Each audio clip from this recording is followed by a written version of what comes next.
Another tough day for the Prime Minister. I might say there's a sense of déjà vu about this bad poll, very bad poll as it happens. The opposition on the attack again today over the asbestos scare that's linked to the NBN, which we discussed yesterday. We might look at that again a bit later in the program. But in caucus today, one of the upshots of this is that there's a nervous backbench that are demanding that the Prime Minister starts to do things differently, particularly on issues to do with immigration. That could be asylum seekers. But also foreign workers, 457 visas, which the government kicked off a discourse about in its tour of Western Sydney earlier in the year, you might remember. The warning that seems to be coming from caucus is that the party is electorally dead, at least in some key seats in Western Sydney, if it doesn't sort all of these out. One of the Labor MPs that's reportedly agitating for a changed approach is Joel Fitzgibbon. He's been quite outspoken since the leadership showdown that wasn't. He joins me now. Thank you very much for your time. That's a pleasure. So the party got it wrong on this issue?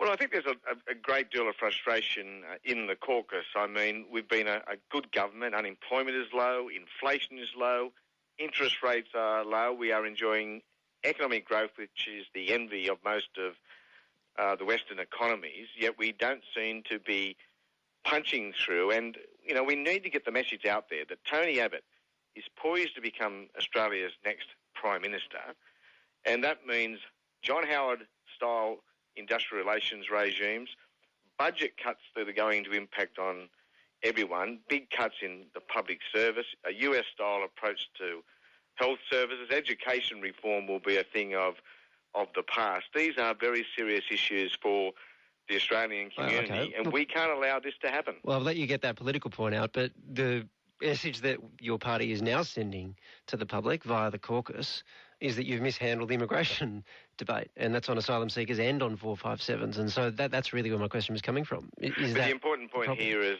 as serious as these issues are, they're becoming a distraction and taking away from our very significant achievements and not allowing the public more generally to focus on what exactly a Tony Abbott government will mean for them. So what have you done wrong on the issue? Maybe put it that way.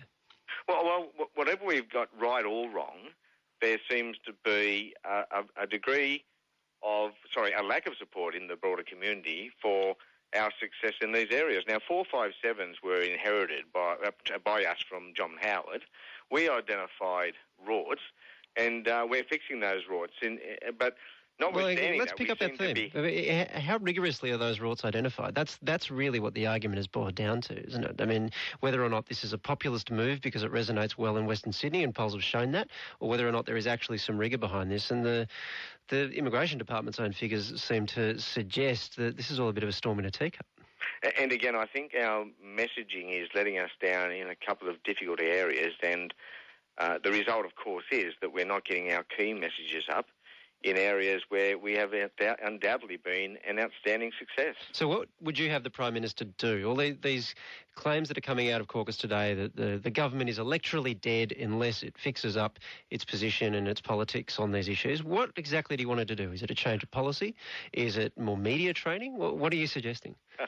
Well, I'm not going to confirm or otherwise discussions that took place in the caucus. I can only again confirm for you what's driving frustration, not only in the caucus but in the broader Labor movement. And that is the failure, for whatever reason, of us to get up messages around our very significant reforms and our successes, which are being washed over by some of the more difficult issues. Okay, I understand that point, but my question is, given that you're identifying this, and given the reports that have come out about the caucus meeting, which you can deny, but of course they come out in briefings from within the government, given all that, what do you actually want to see change? What are you asking Julia Gillard to do?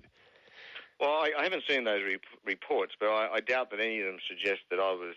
No, I'm not talking about that. You just said now that something has to change. So I'm asking you, what is it that you want to see Julia Gillard do? No, I was talking about the frustration of our very strong positive messages being washed over by some of these important but secondary issues.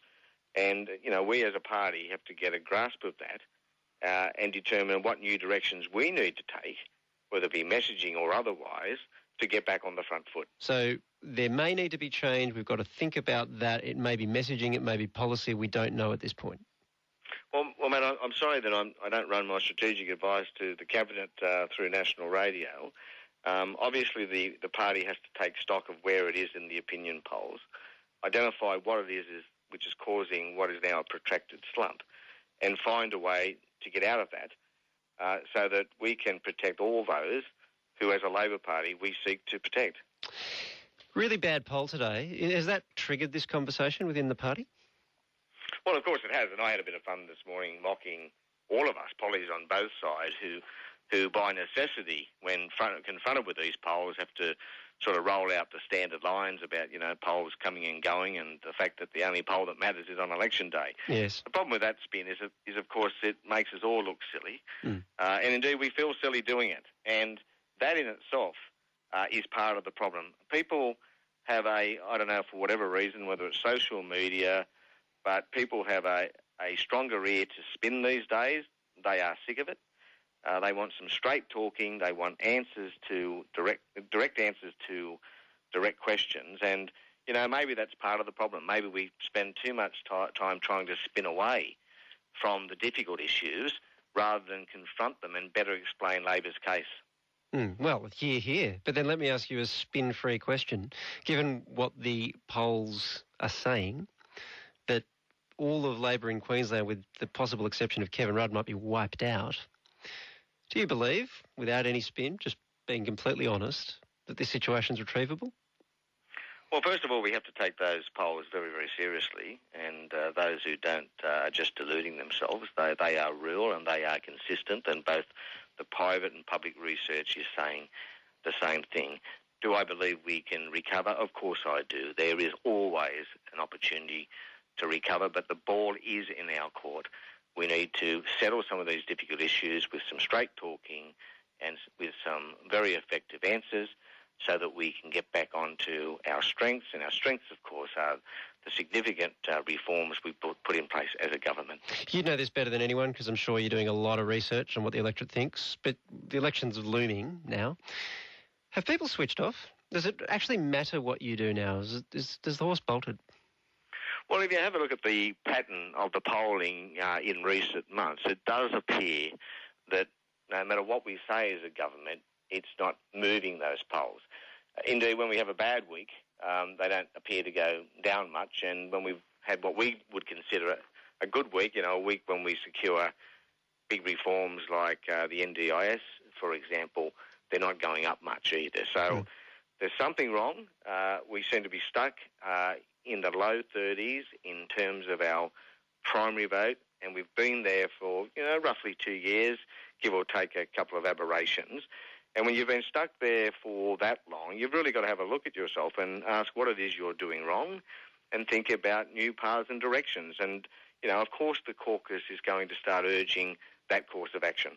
Indeed. It's interesting because that language you use is exactly the kind of language that was used after the electoral defeat of 2007 from a lot of Liberal Party senior figures who said it didn't matter what we did, nothing worked, nothing moved, and use opposition as the time to rethink all of that. Now, I'm sure you won't accept the last part of that analysis, but it is very interesting to hear the comparisons.